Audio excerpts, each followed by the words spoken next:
So I welcome Pouya Khazaeli, and please tell us about your work in your country and what exactly is the situation of local architecture.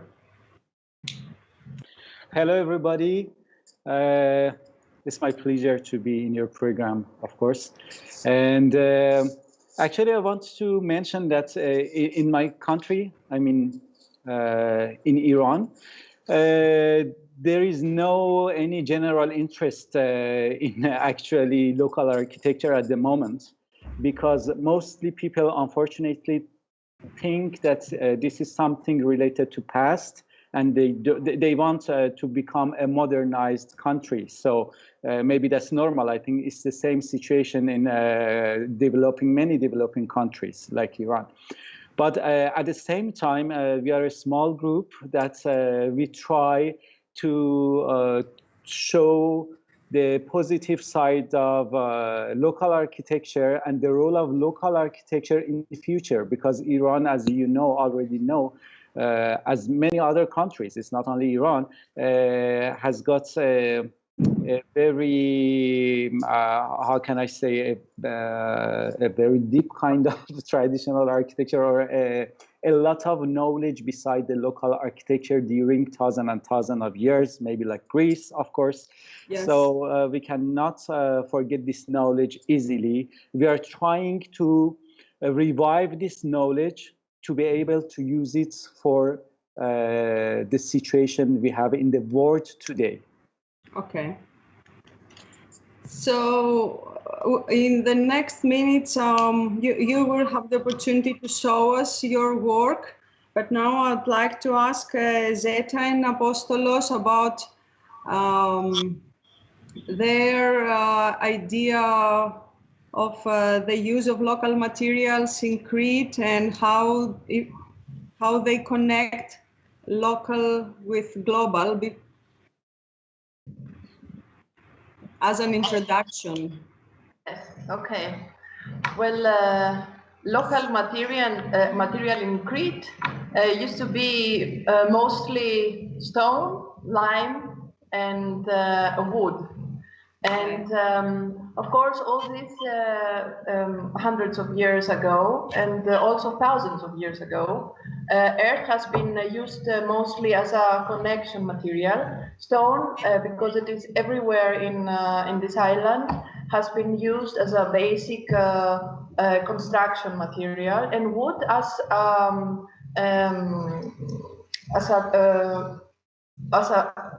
material that interconnects all these materials together. Today, of course, some decades ago, new materials as cement has been spread around the whole island, changing the icon of the island as it was in the past. Mm-hmm. It has been used in many ways, good ways, but also bad ways. Yeah. It has been applied in many monuments, because Crete is full of monuments of all eras, since it has a very big history from the ancient times. And now it's something like we are researching how this island could probably find again its identity by using old materials, old local materials and new materials, so that they can follow the needs of the today. Okay. So, today, global architecture exists in a way of combination of a little percentage of local material, and mostly it is based on steel and cement. So architecture exists to create a physical environment in which people live, but architecture is more than just built environment, and it's also a part of our culture, as you said, also for Crete or for Iran. So it stands as a representation of how we see ourselves as well as how we see the world. So my question is, how can we imagine local architecture from the perspective of traditional architecture, and how can this contribute in a world that we need sustainability, but we need materials that can live for a long term, that are strength enough, and it is a challenge to design for the countries all around the world. I mean, if a designer adapts ideas and materials that refers only to local situation, he can't have different opportunities to build these buildings in different places. So although there is a big discussion about global and local, and we have this new word glocal as a new perspective, I would like to discuss with you, what do you believe about localization in your work? How do you see this opportunity in your own design? So I will start with Pouya, please, in Iran. Yeah, actually, as you know, in Iran, the main material is earth. We have different climate. I'm not talking about different region of Iran. I'm talking about the central desert of Iran, that the main material is earth and is clay. Actually, it's clay. So even there is no a single piece of wood to make the roof out of that. So all the roofs, everything is, even there is no formwork out of wood. So what is important for me, I think, in not only in earth and yes. You don't use timber at all. At all. So even for formwork. So for formwork, they have a technique here. They use gypsum for that. And that's an old tradition, because there is no really, you cannot find wood here. I mean, in the not the place, because I'm in north, you see woods, but in the desert, I mean, in the vast area of Iran. Okay. By the way, I will not cut these trees to make the roof. It's not a poster in the. No.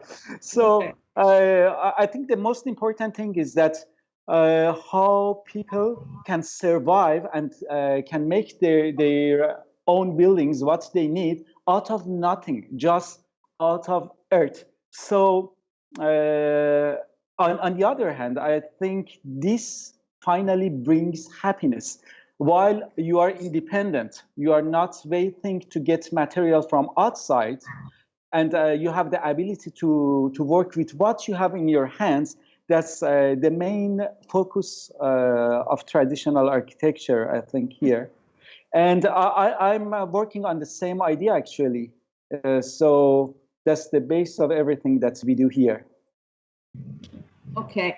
So are there different techniques? I mean, you use adobe or earth bags, or how is the situation with soil? How do you use all? soil?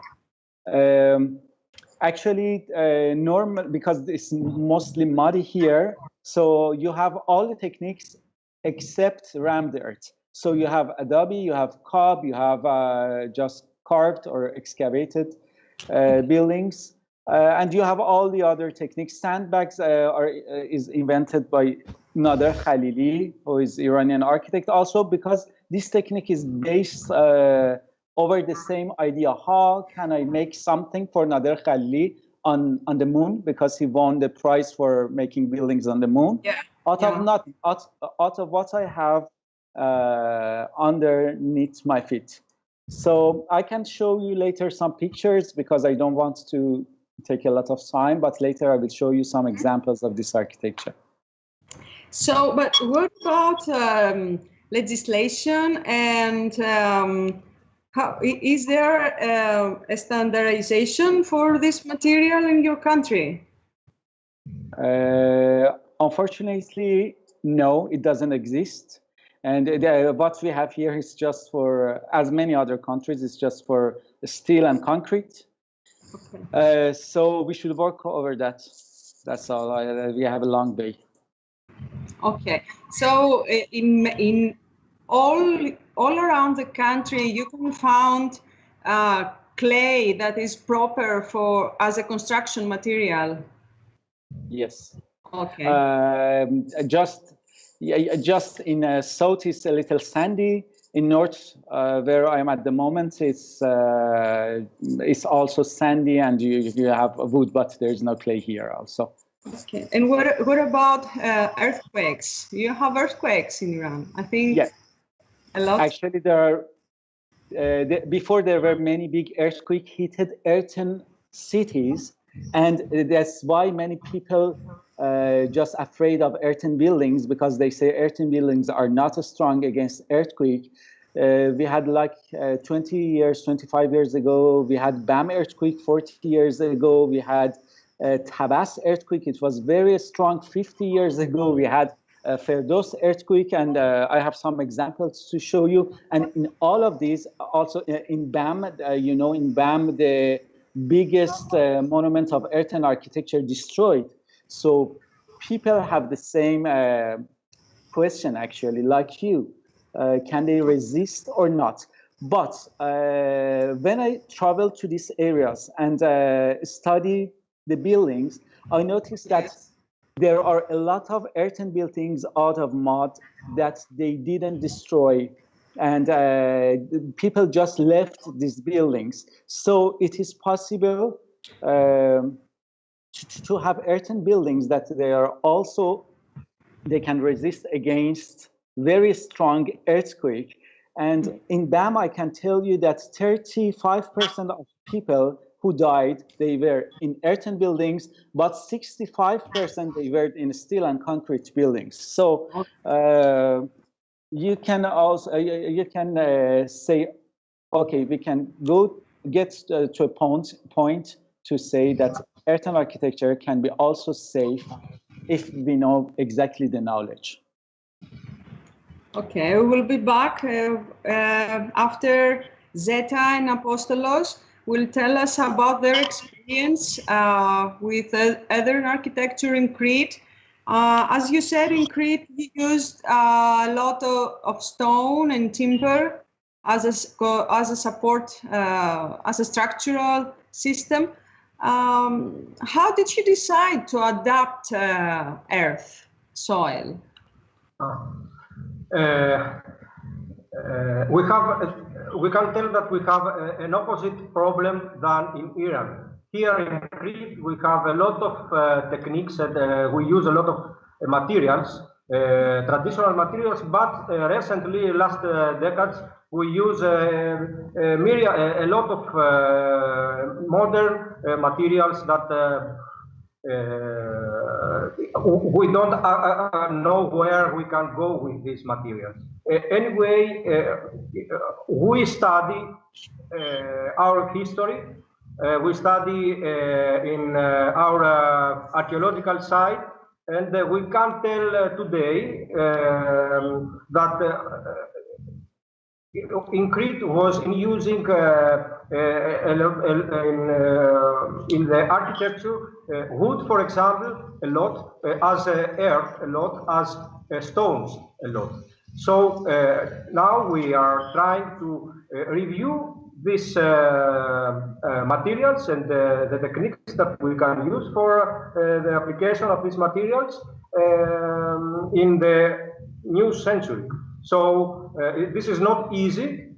It's something very difficult because are materials that mostly are forgotten from the faculties and the engineers that they are working here. So we have to do a lot of work, and so we try to apply traditional methods, but with a new point of view. So we introduce, for example, the uses of earth and straw, the mix of earth and straw. We use a lot of, we started to use a lot of wooden constructions that can help us against the earthquakes. So this is a way that we started to go. And okay. And what about the techniques that you are using?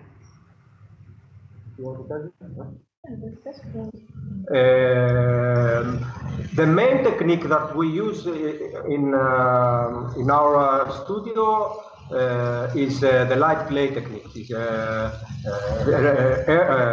wooden structure with earth and straw. And we can tell that it is a method that is economically is possible. We can use and is sustainable. We can help the local economy, and this is very important because people from the place where we build can work on the structure, on the construction during the construction. So in case you have a big amount of all these sustainable materials, why don't you use it more? I mean, why don't you use only earth for the whole structure? As you said, you use timber for the structural system, no? Yes. Well, this is something that has to do with the legal framework, so to say, in our country at least. Earth, I wanted to add that earth is finally not a local material, it's a global material. Stone as well, most of the natural materials are global materials. So all this globalization that we are talking about, it's a positive mean, because somehow we can interact and collaborate with other countries that use the local materials, the natural materials, and some of the countries are more advanced in the part of the legal framework. For example, they have used it, they have reused them after the traditional periods or historical periods since many years, since more than 30 years. So they're more advanced in that, which is not, of course, positive for sure. Because here in Greece, for example, we don't have a very strict legalization framework, which means that we are more free to apply and to use the materials in the several ways. And also, of course, experimental ways. So these are the positive and negative things that if we have a legal framework which we can use, or it restricts us a lot. Of course, the materials that we are using, there are some more specifications that nowadays we need, which is, for example, the energy efficiency. In the tradition, techniques, morphological characteristics were more important, so to say, so that forms have been created, and we now we now observe them, we research them, and we are trying to reuse them with a new critical eye. Energy efficiency, though, and of course the matter of the global warming of the planet is a new factor that we have for sure to add in our research, in our work. And finally, we don't use them very much. First of all, because they're not very well known. People are very afraid of the reuse of that. They do not know that they are durable. They think that they are not durable. So one of the most common questions is, how many years does this building last? Yes. This is not true, because all the ancient paradigms that we have, or the historical buildings, they are very durable. It has to do with the knowledge of the construction techniques and of the possibilities that the material can give us. Okay, but as I know, Crete is an island with many waters. I mean, it also rains very often in the winter. So I wonder, how can we trust a building from Earth that we know it's not it doesn't have a really good behavior when rain or humidity gets close to the foundations or the exterior walls? How did you solve this? It's easy to protect. Earth buildings are everywhere in the world, in places very humid. So it is a large experience we can use. So we can take the global side of view in this case. Anyway, yes, the owner has to do more efforts to protect his house than the. Not really. Usually, from the conventional houses, I think that they have more problems during the years. Earth buildings are very easy to repair, for example, to maintenance. So this is something good for us.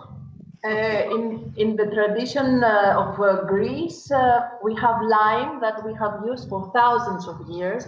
We have a very good knowledge of lime, and lime has been used as a plaster for all earth or stone materials. So the plastering of all these houses and the architectural design of the house is the guarantee that the building is going to last. So this is something that it's very hard, and during the years it has proved that it's a very good solution. Okay. So after after Pouya will tell us about his work, we will return to see a video with your contribution in Crete. So Pouya, you told us that, as we know, you have really interesting design work related to sustainability. So I invite you to show us some pictures and tell us about your work. Actually, I have not prepared my works because I think we are talking about earth and architecture in general. So if you let me, I will show you some example about what I talked before. Is it fine? Yes. Then I will explain what we are doing over some photos, but I have not prepared my own projects. So I will share my screen. Mm-hmm. And please describe us, yes, while watching. Actually, first I want to tell you that in Iran, the location is very important. For example, the garden you see here on left is a garden in the middle of deserts, but they locate all the civilization close to the mountain because this is the only place that you have access to the water. And when you go inside, such a garden, it's like paradise because of the contrast with outside. It's like paradise, actually. If it was in Greece, maybe it was not really surprising, but in the middle of this, there's something. So when you see all the villages, earthen villages, they're on one side, they are beside the desert. On the other hand, there is a mountain. They can use the source of waters. These villages, they are in South Khorasan province. It's in East Iran and near the border with Afghanistan, almost. So some of them in several stories, as you see here. And they are people left almost, just the first one was not left. So underneath you have a streets like this. As I told you, all the roofs, everything are in mud. I tried to prepare the photos of villages, not the, you know. Yes. So it can show the real life of people, actually. So, excuse me, just one thing. The basement, the foundation in the previous picture, for example, is it stone or is it cob? It's also earth. It's a stone. It's a stone because they bring the stone from the mountain. But normally they don't have foundation. I think this is the big part, of course. This is the village that you see here. This is the target village that I choose this village to start and establish a center of research for earthen architecture. So this village also provides its water from a mountain, as you see here, and it looks like from above like this. And the people left this village because of the earthquake, but many of the buildings, 80% of the buildings were not touched during the earthquake. So I will make it short, but we are learning from these ruins, actually, how they could make the walls without any instruments like this. Yes. As you see here, and they have also excavated. This is the building of our research center over there. This was the old school of the village. So, and these are the students that they come there. We try to actually bring the idea of working with earth. So we bring also old masons to teach the students how they can work. And you see here in, I will cut everything here after this. So you see here that the students learn the traditional method first exactly, and after that, over this method, they try to work over new kind of architecture. So at the moment, I'm focusing on teaching of earthen architecture mostly. So in future, we hope to realize some contemporary works out of these also. So we see also inside this room is a little interesting.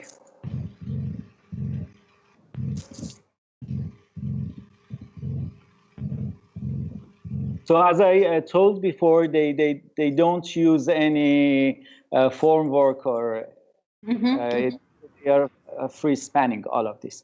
I will stop here because it will make long, but these were examples that could describe, could cover what I told before.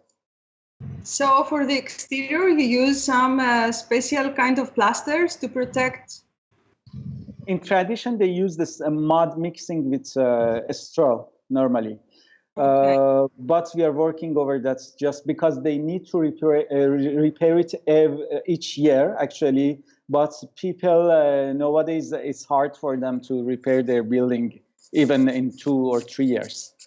So maybe you need a combination of more contemporary material to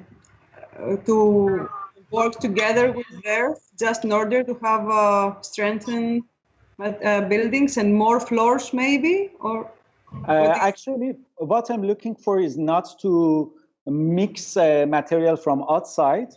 First, I try to know exactly what it was before. First, because I don't know that.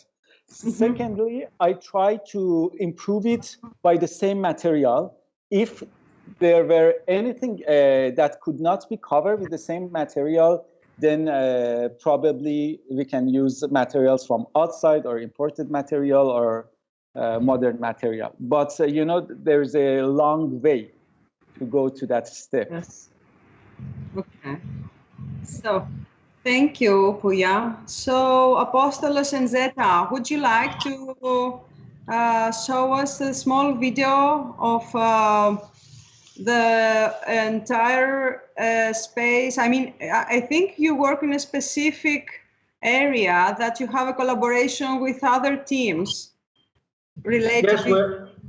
our studio is in small. Is inside in a small art and crafts village. So Okay. you can take a look through this video, and then we can speak about it. Okay.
είναι αρχιτέκτονες στην ουσία.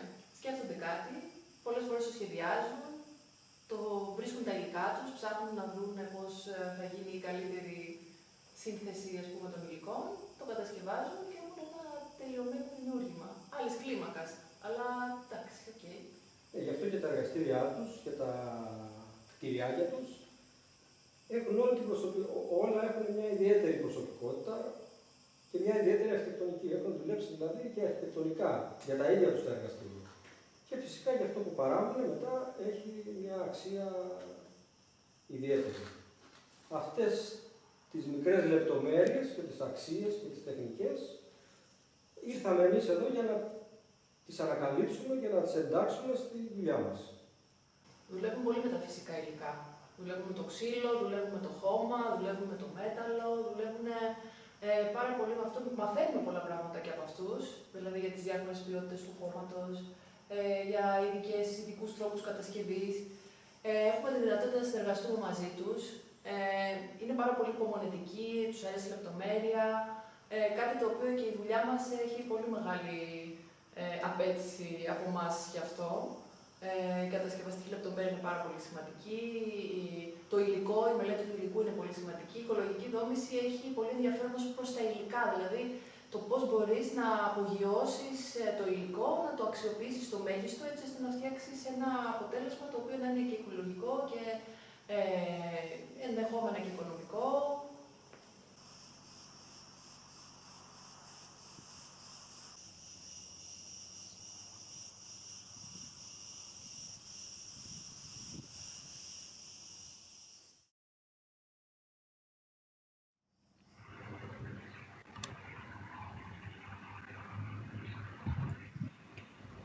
So, Yeah. can you hear me?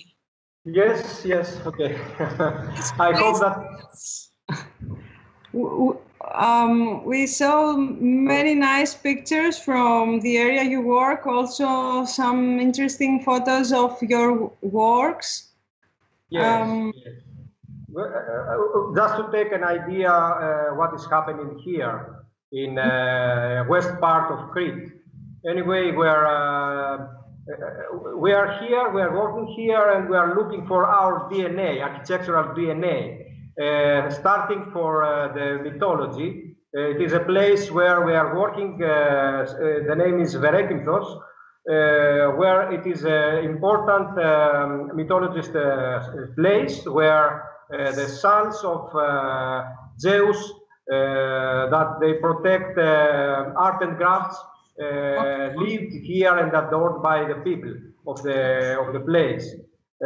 So we are having our mind, our mythology. We are going on with our history, especially the Minoan history. Have healthier constructions, but not only with earth. I think Pouya can tell us some more things about another sustainable material that he has worked also with. Also bamboo, it's a new promising material, and we have so many different species all around the world. Is it native? Is there a specific bamboo kind that you have in Iran, or you have taken this material from other countries? Actually, so before I go to bamboo, I want to mention something about being global. I think for I myself, I think that this kind of work with mud that we do here in Iran, it can be adapted anywhere with the same material, actually. For example, in Mali, in North Africa, they have a lot of this tradition. Yes. And also in America, in Santa Fe, you have seen those beautiful buildings from past. Texas. So I don't think that we can repeat it everywhere, of course, but in some similar climate and with similar material, it's possible. And about the bamboo, actually, I started my first work with natural material with bamboo, because before I used to work with concrete and steel like other architects, like many other architects. But I tried bamboo because here in North Iran, it's exactly the place that I'm now. I'm there. There are a lot of local bamboos. I think these bamboos came to Iran like 150 years ago. So there is no tradition of construction out of that, but the material exists, and you can find a huge amount of bamboo. They are not very thick bamboos, they are small bamboos, but the advantage is that you can bend them and use them as bent. It's flexible. Yes, so I don't have the picture with me here, but I have an example out of that if you want, if I can share my screen to show. Yes. Is it possible? Yes, please. So, okay. So,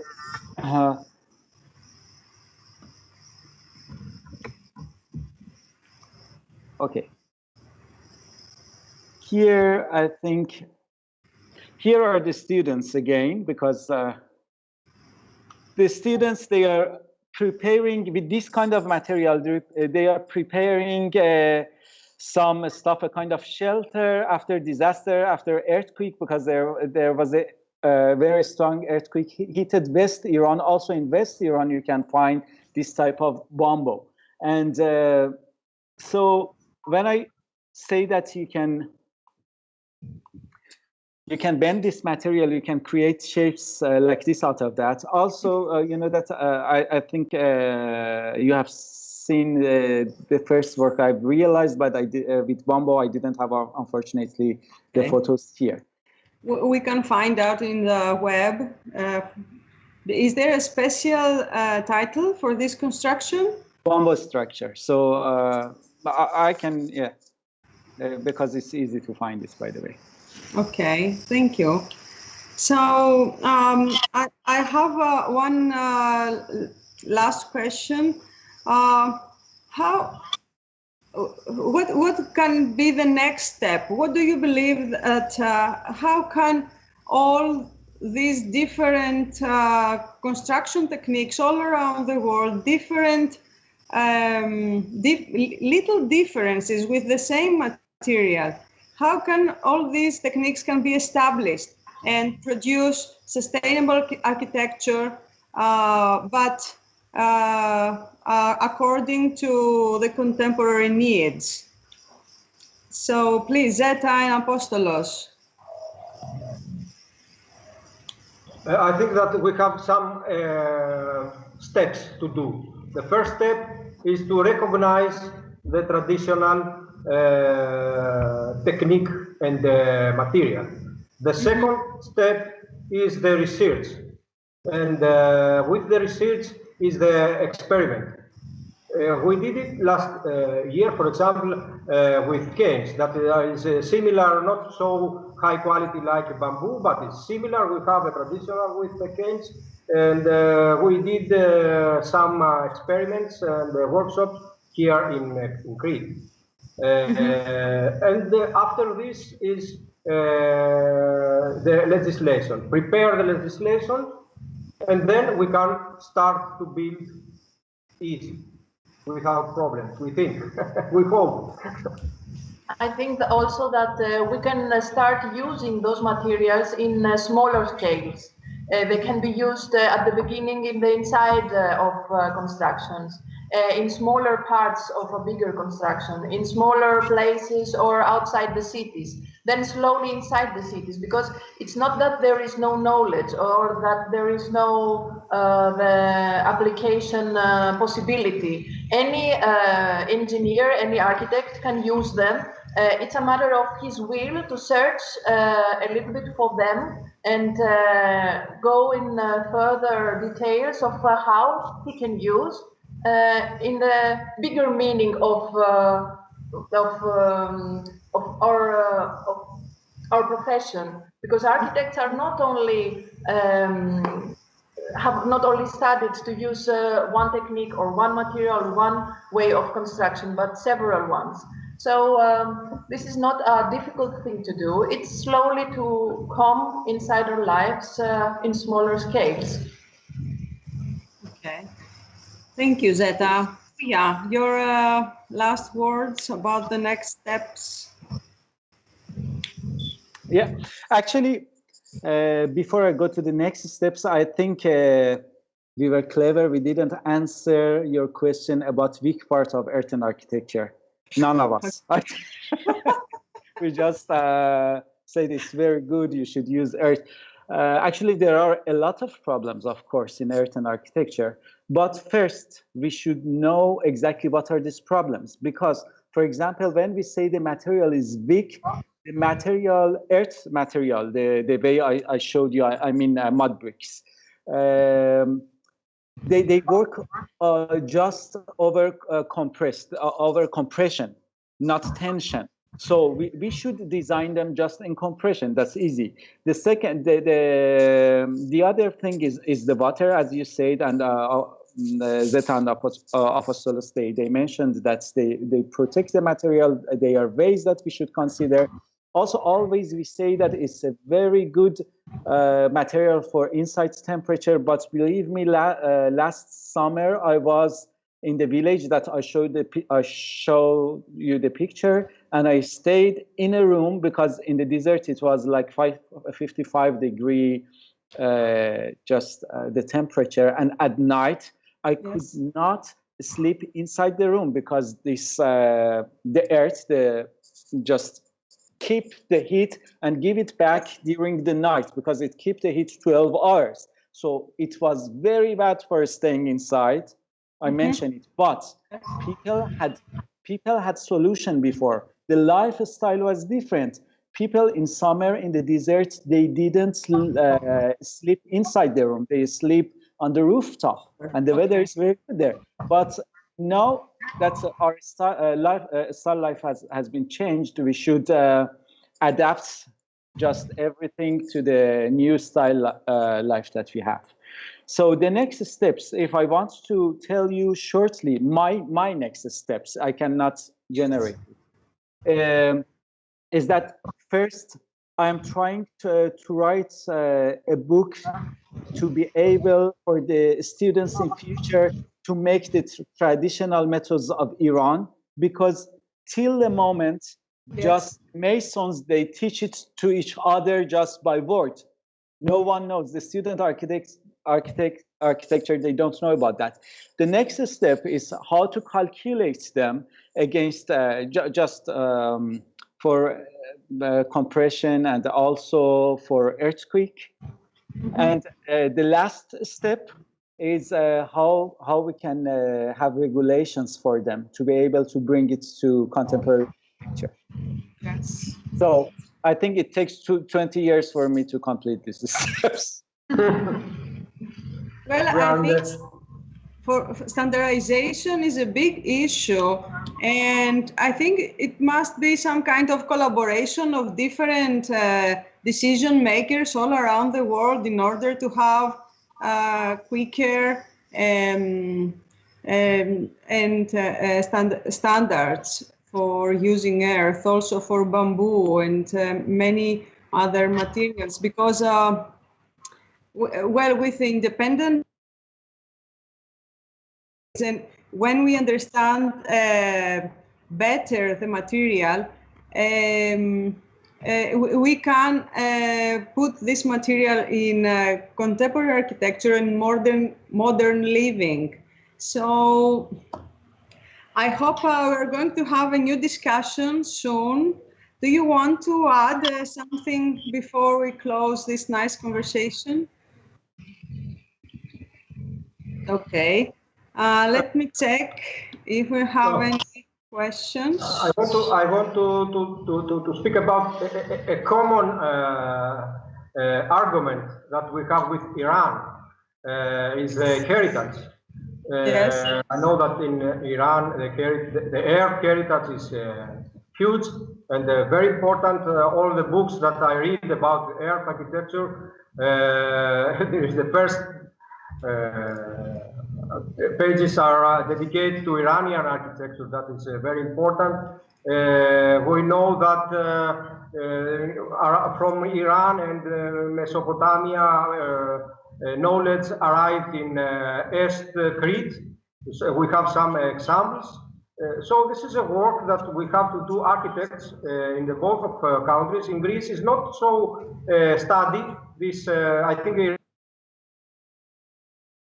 more important for sure, but we are looking to Iran and to other countries with a big tradition on the earth architecture, and we try to save it, to recognize, to evaluate again our earth architecture, the heritage that we have, and in Crete, but in the continent, to the Greek continent.